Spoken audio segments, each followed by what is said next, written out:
Are there politicians who talk about non-government solutions? Stay tuned and find out.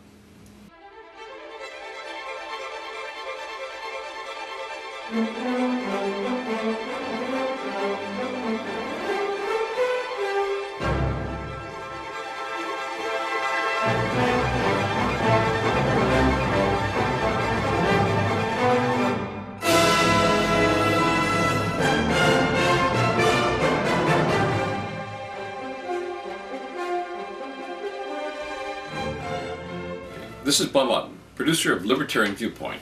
Libertarianism is all about liberty. Liberty is the exercise of freedom that does not impinge upon the rights of others. We constantly hear the drum roll of government solutions. The purpose of this show is to allow you to see for yourself why non-government solutions are a better alternative. Today I have a speech from Gary Johnson, a presidential candidate, who will be talking about non-government solutions for issues. I was two-term governor of New Mexico. Arguably, I was the Libertarian governor of New Mexico for 8 years under the guise of being a Republican.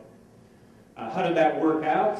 New Mexico is 2-to-1 Democrat, and I have to tell you, people in New Mexico wave at me with all 5 fingers, not just one. Bad news. This country is really in trouble, deep trouble.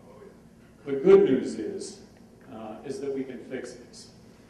And in trouble, our government's going to collapse. It's going to be a monetary collapse. The dollars that we have aren't going to be worth anything. Again, we can fix this. We need to stop printing money. We need strong U.S. dollar policies, not weak U.S. dollar policies. So I am making 3 promises as President of the United States. First promise. I promise to submit a balanced budget to Congress in the year 2013. Now that's not promising to balance the budget because Congress is going to have to go along with that, but can you imagine documenting a 43% reduction in federal spending? How contentious that's going to be, the debate and the discussion that will go along with that. On top of promising to submit a balanced budget to Congress in the year 2013, I am promising to veto any legislation where expenses exceed revenue. Now, you can say, well, they'll just override. Well, they will just have to override. But I suggest to you that with those 2 promises, spending will be lower than any other scenario that you could possibly come up with. The last thing that I'm promising to do is I'm promising to advocate on the part of throwing out the entire federal tax system. No more income tax, no more corporate tax, no more tax withholdings from your payroll check, no more IRS, and replace it with a consumption tax. In this case, I am advocating the fair tax, which has millions of followers, which I think really takes the debate and the discussion over a consumption tax down the road. But a consumption tax ends up to be cost neutral over a very short amount of time. It's really the answer when it comes to our exports, making our exports 23% more competitive. It's the answer to China. And it's really the answer to jobs, because in a zero corporate tax rate environment, if the private sector does not create tens of millions of jobs, I don't know under what scenario that could possibly happen. I believe in the power of the individual. I absolutely believe in the power of the individual. I absolutely believe in the Constitution of the United States. My favorite book is Fountainhead by Ayn Rand. I believe in marriage equality. I think it is constitutionally guaranteed equality. We need to stop torture and detainment without charge.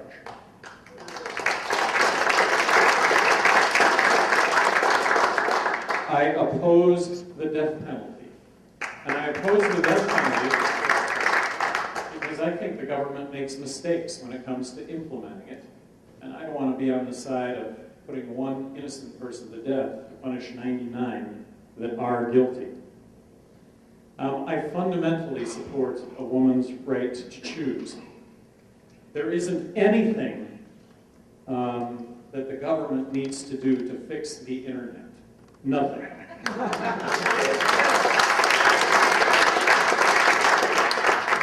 I support the abolishment of the Department of Education, housing and urban development, homeland security.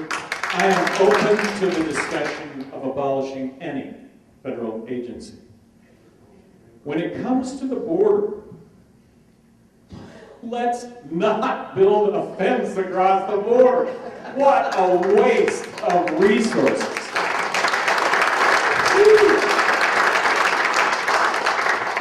Let's make it as easy as possible for somebody that wants to come into this country and work to get a work visa.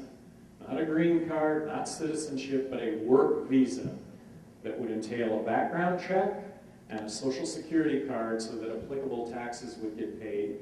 And if we implement the fair tax, taxes won't be an issue because whether you're legal, illegal, visitor, U.S. citizen, you will not be able to avoid paying one federal tax, and that would be the consumption tax. We need to stop the prohibition of drugs. Legalize marijuana. Arguably, 75% of that border violence with Mexico goes away. I support a strong national defense, but the operative word here is defense, not offense, not nation building. I oppose foreign aid. We're borrowing, printing money to the tune of 43 cents out of every dollar that we're spending and then turning around and giving that away. Let's stop doing that. I am going to submit a balanced budget to Congress in the year 2013. That's a 43% reduction in military spending. What is a 43% reduction in military spending look like? Well, that's reducing nuclear warheads from 2,300 to 500. That's extricating ourselves from the conflicts that we're currently engaged in. That's reducing our military footprint worldwide. That's the servicemen and women in uniform and the civilian support staff that goes along with that. That's intelligence, and that's research and development. That's the 7 components that make up the military, and those areas need to be reduced by 43%, which takes us back to the year 2003 when it comes to funding levels for defense. I believe in free markets. And free markets mean no tariffs. Look, if China wants to subsidize the goods and services that they send to the United States, to whose advantage is that? That's ours. So we buy as much of that as we possibly can because it's getting subsidized, and the free market will fix that at some point. I would, if I would have been president of the United States, I may have vetoed more legislation than the other 49 governors in the country combined. I may have, maybe an embellishment, but I vetoed 750 bills. I had thousands of line item vetoes. Made a difference when it came to billions of dollars worth of spending. It made a difference when it came to you and I having to spend more money to comply with government. More money, more time to comply with government. So what effect does that have when you're president of the United States? Well, if I would have been president of the United States after 9/11, I would have never established the Department of Homeland Security. And if they would have submitted the Department of Homeland Security, I would have vetoed that legislation. And they could have overridden it, but I would have never done that. And that would have meant no TSA. And at the time, I was arguing for no TSA either. Look, leave airport security to the states, to the municipalities, to the airports, to the airlines, but don't involve the federal government in airline security. And I'd like to think I would not have signed the Patriot Act, but I know now that I would repeal the Patriot Act. That's what I know. I think there are two components to being, there are two components in our lives, I think, when it comes to government, if you will, and our basic philosophies. I think the majority of us in this country fall in the following category. We consider ourselves fiscally conservative and socially tolerant. I think the majority of Americans fall in that category. I think when it comes to civil liberties, socially tolerant, I think for the most part, Democrats have always kind of held an upper hand in that category. But of late, they haven't done well on that at all. On the fiscal conservancy side, as a general notion, Republicans do better than that than Democrats, but of late, and that's going back a long ways, they haven't done well at that at all.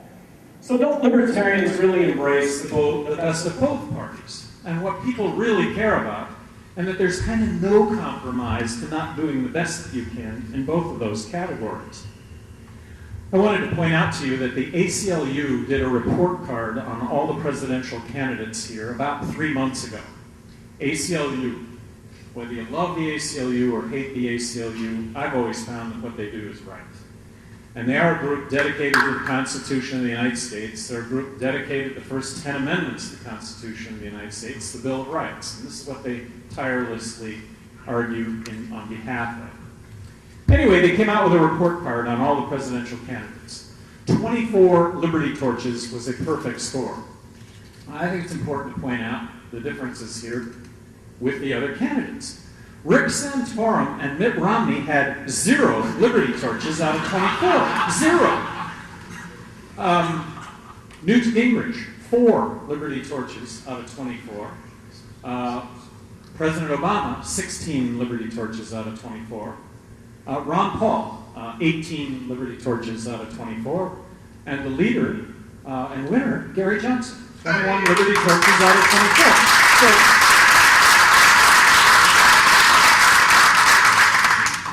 So I think that's half the equation. That's half the equation. The other half of the equation is pocketbook, fiscal responsibility. But that's what this country needs right now. For me, I want you to know that this is a permanent change over to the Libertarian Party. A couple of months ago, I was at the Florida State Convention, Florida State Libertarian Convention, and I manned the booth at the state fair. And I bought myself a Libertarian t-shirt to wear behind that booth. I want you to know, I have never worn a Republican t-shirt in my life. And it's because I don't want to have to defend a certain Republican dogma that I have never defended. There is nothing about being a libertarian that I can't defend and wouldn't defend passionately.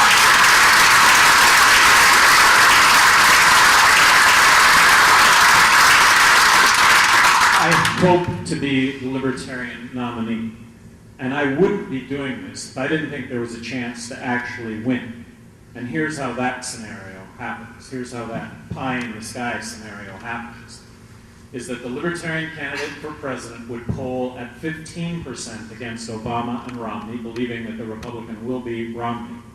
But polling at 15% and being on the national debate stage, and if that happens, I suggest to you anything can happen, given that 82% of Americans are now saying they would consider voting for a third-party candidate.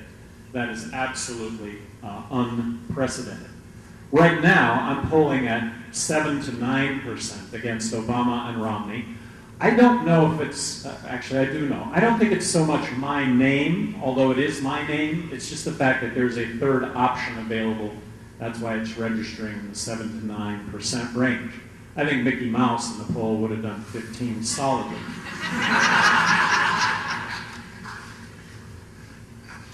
There's another thing that's going to happen too.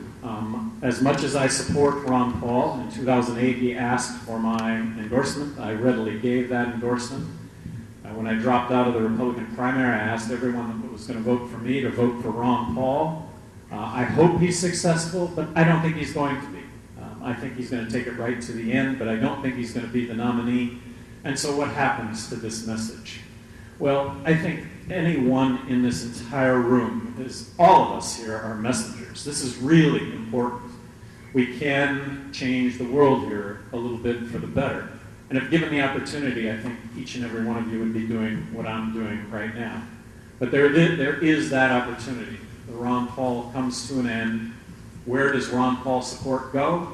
At the basis of Ron Paul support are people are supporters with hearts and brains, and they don't need to be told where to go anywhere. They're going to come and they're going to vote Libertarian. There is no alternative at all. I will tell you that as governor of New Mexico, good government was easy. It wasn't hard.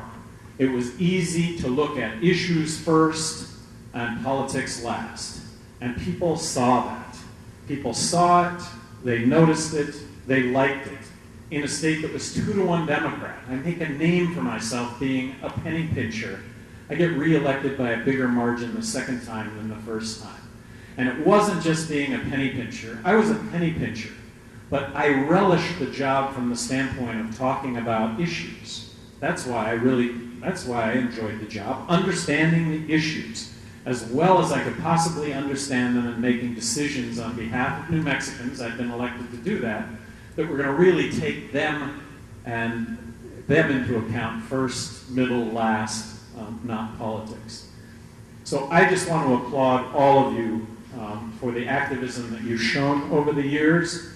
Gallup poll 4 months ago now, 50% of Americans support legalizing marijuana. Who's more responsible for that than any other single group? It's the Libertarian Party. It's the Libertarian Party that has made this a conversation over the last 40 years. If you go back 40 years ago, Libertarian Party gets started, well, that's the party that wants to legalize drugs. So finally we're to the point now where we're going to legalize drugs. We're here. And the Libertarian Party is responsible for that. So what else is the Libertarian Party saying? I think that's the opportunity that exists here. And it's a gigantic opportunity. And it's an opportunity that without that opportunity, we are going to find ourselves without a country. I would love to answer any comments, any questions, any insults maybe that any of you have. Quick. You've been hit a lot on the internet about the issue of Israel and Iran. You've been attacked quite a bit on this particular. You made some sort of vague statements about whether we should let Netanyahu bomb Iran rather than have us bomb Iran ourselves. And you seem to be a little bit vague on that issue. So could you tell us? I don't want to compromise your candidacy. I know you have to have. You can't come out all against Israel and be elected. So let's be frank about it. But nevertheless, I'd like to hear what you have to say about this whole subject about whether Iran should be bombed or what, or sanctions or whatever it is you feel that should be done. Well, what is Iran but an unintended consequence of us taking out Iraq? I mean, Iran's only concern was what Saddam Hussein in Iraq was going to do to us tomorrow, and that's what they woke up to every single day. So we take out Iraq and Saddam Hussein, and now we have to deal with Iran. Is Iran a military threat? I do not believe they're a military threat at all. They're not a military threat. Might they be a military threat? And by the way, going back to 2003, I'm asked about Iraq. My comment on Iraq was, I don't think there's a military threat from Iraq. I know there's talk of weapons of mass destruction, but this is 2003 and I'm talking. Don't we have the military surveillance capability to see Iraq roll out any weapons of mass destruction? And if they do that, we can go in and deal with it. But if we go into Iraq, we're going to find ourselves in a civil war to which there would be no end. Afghanistan, I thought initially was warranted. Not Afghanistan, but Al-Qaeda. We were attacked, we attacked back. We're in Afghanistan for 6 months. We wipe out Al-Qaeda. We should have gotten out of Afghanistan 11 years ago. That was 11 years ago. So, Iran. Does Iran pose a military threat to the United States? No. And if I were president of the United States, what I would urge Israel not to do is to not go and bomb Iran. And if we bomb Iran today, and the whole race for president seems to be who's going to have the itchiest trigger. But if we bomb Iran today, that's going to be a 2-year maintenance bombing program because they're just going to do it deeper. And by the way, they're just going to do it. The whole notion that they're developing nuclear weapons is in contrast to what the Ayatollah is saying, that they're not going to do that. So this may be a fabrication, really, from the start. My point is that no, we should not have another conflict when it comes to Iran, but we should be vigilant. We should be vigilant to what may be military threat. I haven't seen it my whole lifetime, there being a military threat against the United States, but let's not be naive and let's not be resolved to what in fact may be a military threat. I haven't seen it. About China being our military threat. Well, there's a lot of talk right now about China being some sort of military threat, in the context of the dollar, the worldwide dollar spent on defense right now, defense, offense, on the military spending. Dollar worldwide spent on military, 50 cents of that dollar is spent by the United States, or 5% of the world's population. In contrast, China is spending about 9 cents out of that dollar. Are they a threat, and are they loaning us money so that we can bomb them? I don't think so. And isn't trade better? Isn't trade better than bombs? Our beef is with the leadership of Iran. Back to Iran, it's not with the citizens of Iran. And if we bomb Iran, are we ultimately not going to make another 100 million enemies to the United States that didn't exist prior to our new bombing program? Yeah, what about North Korea and their missile threat? What do you think about that? Well, missile threat. Those countries that own nuclear weapons. Launching a nuclear strike against any country in the world is what's that notion? Assured mutual destruction? I mean, you're done for. So that's the threat. The threat is Korea launches a nuke, then they're done. They're gone. They're toast. I don't see the military threat from North Korea. And I know I'm not going to get this right, but South Korea, 10 times the economy, 10 times the economy, 5 times the population. I shouldn't ever say things secondhand. That's the whole. Gary, a question about our defense system. What would you do about funding potentially a missile defense system here in the United States? Do you think that that's technology that's best spent by our federal government? Well, I want to sit in that office of President of the United States just like I did as Governor of New Mexico. Missile defense system. What's going to cost, and what's the benefit going to be of the cost? So, okay, so it's going to cost X amount. What are costs are we going to be able to reduce? How safe does this really make us? I don't have the answers to those questions, but those are the questions that I would be asking. What you would replace it with? That you like to use federal Department of Education. What plans do you have, and what would you replace it with? Well, what I think most of us don't understand as American citizens is that the federal Department of Education gives each state about 11 cents out of every dollar that every state spends. But it comes with 16 cents worth of strings attached. And then it's money that Wisconsin or Minnesota or New Mexico sends to the federal government in the first place, but then it comes back as borrowed, printed money. So it's really, anyway, it costs money to take federal money. So how about abolishing the Federal Department of Education, which was established in 1979 under Jimmy Carter? Wow, this is such a, this has been with us our entire, it hasn't been, it's a new phenomenon. But give education back to the states. 50 laboratories of innovation and best practice, and that's exactly what you would see as innovation and best practice that would get emulated by other states. The successes, failures, there'd be failures, but they would get avoided. But 50 different laboratories working on better education will produce an absolute better educational system. As governor of New Mexico, I was more outspoken than any governor in the country regarding school choice. I believe that the only way to reform education was to bring competition to public education. For 6 straight years in New Mexico, I proposed a full-blown voucher system in New Mexico that would have brought about that competition. Didn't pass, but I took on the debate and the discussion everywhere I went.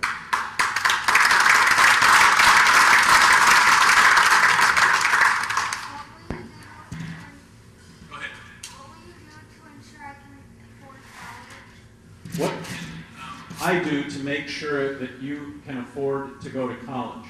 Well, most politicians would say, I'm going to make sure that the federal government guarantees student loans. That's what politicians would always say, and that's the fundamental reason why higher education costs so much today, is the federal government has guaranteed student loans, and so students now, higher education has been immune from having to lower its prices to become competitive, because you can get a student loan and you can graduate from college with a home mortgage without a home. And I'm really sorry for that.